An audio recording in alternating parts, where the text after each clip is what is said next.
Good morning student. SD की classes में आप सभी का स्वागत है बेटा। आप जानते हैं कि हमारी जो बुक चल रही है वो हिस्ट्री की बुक चल रही है। तो इसमें हमारा जो फर्स्ट चैप्टर चल रहा है बेटा, नेशनलिज्म इन इंडिया, वो चल रहा है।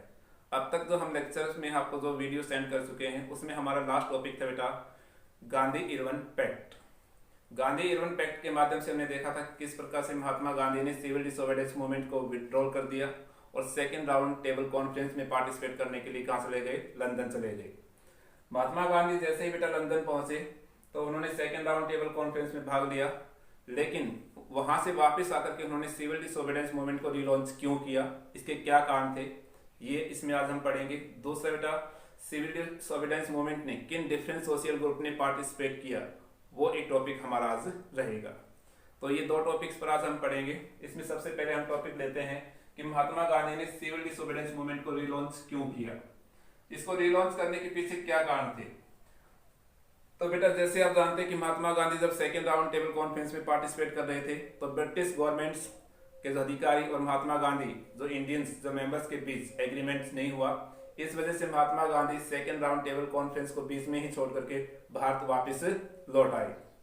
जब वो भारत वापस लौटे तो उन्होंने देखा कि जो गवर्नमेंट है, जो ब्रिटिश गवर्नमेंट है, वो इंडिया में नेशनलिज्म मूवमेंट्स को क्या कर रही थी बेटा, काफी दमनकारी नीति के माध्यम से दबाया जा रहा था। बहुत से ऐसे जो कांग्रेस लीडर्स थे जैसे गफ्फार खान है, जवाहरलाल नेहरू है, उनको अरेस्ट कर लिया गया था और वो जेल में थे। यहां तक कि जो कांग्रेस ऑर्गेनाइजेशन है उसको इलीगल ऑर्गेनाइजेशन क्या कर दिया गया, डिक्लेयर कर दिया गया। किसके द्वारा, ब्रिटिश गवर्नमेंट द्वारा। तो इन कारणों की वजह से महात्मा गांधी ने सिविल डिसोबीडियंस मूवमेंट को रीलॉन्च करने का डिसाइड किया और उन्होंने 1932 में सिविल डिसोबीडियंस मूवमेंट को क्या किया, रीलॉन्च किया। अब हम बात करते हैं कि सिविल डिसोबीडियंस मूवमेंट में किन डिफरेंट सोशल ग्रुप के लोगों ने पार्टिसिपेट किया। उनमें से हम देख रहे हैं रिच पीसेंट्स है, पुअर पीसेंट्स है, बिजनेस कम्युनिटीज है, वर्कर्स है और वुमेन्स है। इन डिफरेंट सोशल ग्रुप ने इसमें क्या किया बेटा, पार्टिसिपेट किया। सबसे पहले हमारे सामने आता है रिच पीसेंट्स या रिच फार्मर्स। धनी किसानों ने इस मूवमेंट में पार्टिसिपेट क्यों किया। तो बेटा जो जैसे महात्मा गांधी ने 1930 में सिविल डिसोबीडियंस मूवमेंट स्टार्ट किया तो बेटा जो रिच फार्मर्स हैं, कहाँ के, गुजरात के पाटीदार और बेटा उत्तर प्रदेश के जाट, हम बात करते हैं जो रिच फार्मर्स थे, उन्होंने इस मूवमेंट में क्या किया, पार्टिसिपेट किया। ये बेटा जो फार्मर्स थे ये कॉमर्शियल जो क्रॉप्स को ग्रो करते थे, मीन्स वाणिज्य फसलों को उगाने वाले किसान थे। इनका इस मूवमेंट में पार्टिसिपेट करने का मेन कारण था बेटा trade depressions, means economic depressions. आप जानते हैं 1928 से लेकर 1932 तक का जो टाइम है वो वर्ल्ड का बेटा इकोनॉमिक डिप्रेशंस का टाइम रहा। मींस जैसे ही हम बात करते हैं फर्स्ट वर्ल्ड वॉर के बाद जो आर्थिक महामंदी का दौर लगातार बढ़ता चला गया और सबसे जो अधिक जो इकोनॉमिक क्राइसिस का टाइम रहा वो 1928 से 1932 का रहा। इस दौरान बेटा जो एग्रीकल्चर जो प्रोडक्ट हैं उनकी जो प्राइस ऑलमोस्ट क्या हो चुकी थी, हाफ हो चुकी थी और एग्रीकल्चर प्रोडक्ट का डिमांड्स भी क्या थी, काफी कम थी।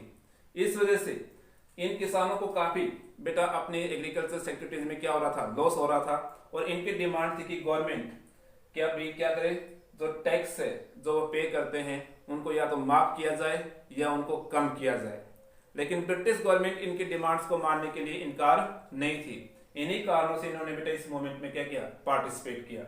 लेकिन आप जानते हैं कि गांधी इरविन पैक्ट के साथ ही महात्मा गांधी ने 1931 में सिविल डिसोबीडियंस मूवमेंट को क्या कर दिया बेटा, विड्रॉल कर दिया। जब उन्होंने 1932 में इस मूवमेंट को रिलॉन्च किया तो इन किसानों ने इस मूवमेंट में उस उत्साह के साथ भाग नहीं लिया। फिर हम बात करते हैं पुअर फार्मर्स। पुअर फार्मर्स की भी प्रॉब्लम्स बेटा सेम थी जो रिच फार्मर्स की थी, क्योंकि ग्रेट डिप्रेशन का इन पर भी बहुत बैड इफेक्ट पड़ा और इस ग्रेट डिप्रेशन की वजह से बेटा जो एग्रीकल्चर प्रोडक्ट है उनकी प्राइस ऑलमोस्ट हाफ हो चुकी थी और इनको डबल बेटा इकोनॉमिक क्राइसिस का सामना करना पड़ा, क्योंकि इनके पास लैंड के राइट्स नहीं थे। तो ये बेटा लैंडलॉर्ड्स या ताल्लुकदार से लैंड पट्टे पर लेते थे, तो इनको बेटा वहां पर भी टैक्स पे करना होता था और गवर्नमेंट को भी टैक्स पे करना होता था। इस वजह से इन किसानों को काफी इकोनॉमिक क्राइसिस का सामना करना पड़ा और इस वजह से इनकी डिमांड भी ये थी कि जब तक एग्रीकल्चर डिप्रेशन का टाइम है तब तक उनसे किसी भी प्रकार का कोई टैक्स न लिया जाए। तो बेटा इन्हीं आशाओं की वजह से उन्होंने इस मूवमेंट में क्या किया, पार्टिसिपेट किया। लेकिन महात्मा गांधी ने जैसे 1932 में रीलॉन्च किया इस सिविल डिसोबीडियंस मूवमेंट को, तो इन किसानों ने इसमें पार्टिसिपेट करने से क्या कर दिया, मना कर दिया। फिर आता बेटा बिजनेस क्लासेस, मीन्स हमारे यहाँ के जो बिजनेस क्लासेस की बात करते हैं, तो बेटा बिजनेस क्लासेस हमेशा कांग्रेस के क्या रही हैं, क्लोज रही है स्टार्ट से ही, क्योंकि बेटा हमारे जो इंडस्ट्रियलिस्ट हैं उनको बेटा पता है कि स्वदेशी मूवमेंट के माध्यम से जो स्वदेशी गुड्स की क्या हुई, डिमांड्स बढ़ी, इस वजह से वो हमेशा कांग्रेस के क्या रहे, क्लोज रहे हैं। इनकी डिमांड्स बेटा यही थी कि ब्रिटिश गवर्नमेंट से कि जो एक्सपोर्ट्स और इंपोर्ट्स पर उनके राइट्स क्या, उनको बेटा क्या दिया जाए, प्रोटेक्शन दिया जाए ब्रिटिश गवर्नमेंट द्वारा। साथ में बेटा जो एक्सचेंज रेशो है उसको इक्वल किया जाए। इस वजह से जो हमारे बिजनेस क्लासेस हैं, कम्युनिटीज हैं, उन्होंने अपने कुछ ऑर्गेनाइजेशंस बनाए, IICC 1921 में और FCCI इन 1927 में।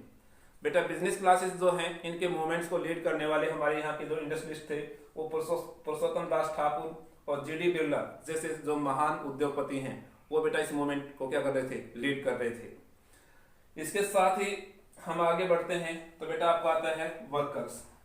वैसे सब देश इसमें सिविल डिसोबीडियंस मूवमेंट में वर्कर्स की पार्टिसिपेशन काफी कम रही है, फिर भी बेटा हम बात करते हैं तो हम देख पाते हैं कि जो रेलवे वर्कर्स हैं उन्होंने 1930 में बेटा क्या किया, मूवमेंट में पार्टिसिपेट किया। डॉक वर्कर्स हैं उन्होंने बेटा 1932 में भी पार्टिसिपेट किया। और जो वर्कर्स रहे छोटे नागपुर टीन वर्कर्स, उन्होंने बेटा गांधी कैप पहन करके बेटा प्रोटेस्ट मार्चों में क्या लिया, भाग लिया।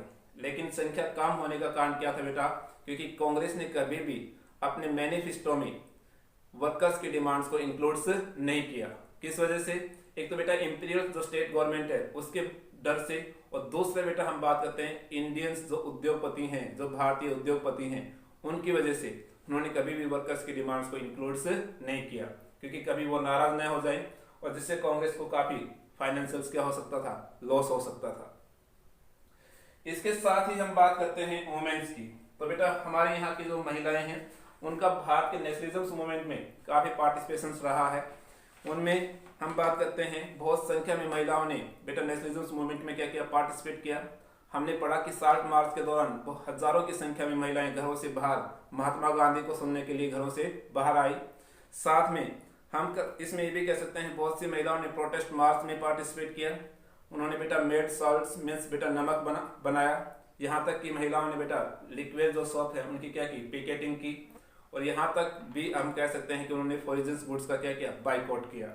और बहुत सी ऐसी महिलाएं थी जो जेल में भी गई। इस प्रकार से महिलाओं की पार्टिसिपेशन जो नेशनलिज्म मूवमेंट में हो, ये बेटा सिविल डिसोबीडियंस मूवमेंट में हो या नॉन कॉर्पोरेशन मूवमेंट में हो, सभी में हम यही आंसर लिखेंगे जो मैं अभी आपको बता रहा हूँ। तो इस प्रकार से वुमेन की पार्टिसिपेशन क्या रही इंडियन नेशनलिज्म मूवमेंट में, सिविल डिसोबीडियंस मूवमेंट में, यहाँ तक कि हम बात करते हैं नॉन कॉर्पोरेशन मूवमेंट में। अब बात आती है कि कांग्रेस हमेशा बेटा देखते हैं हम कि कांग्रेस की जो ऑर्गेनाइजेशन है उसमें वुमेन्स की पार्टिसिपेशन लंबे समय तक नहीं रही। उसका क्या कारण था? एक तो बेटा हमारे यहाँ के जो रूढ़िवादी जो लोग हैं उनकी वजह से कांग्रेस ने कभी भी अपने ऑर्गेनाइजेशंस में लंबे समय तक वुमेन्स को क्या नहीं किया, भाग शामिल नहीं किया।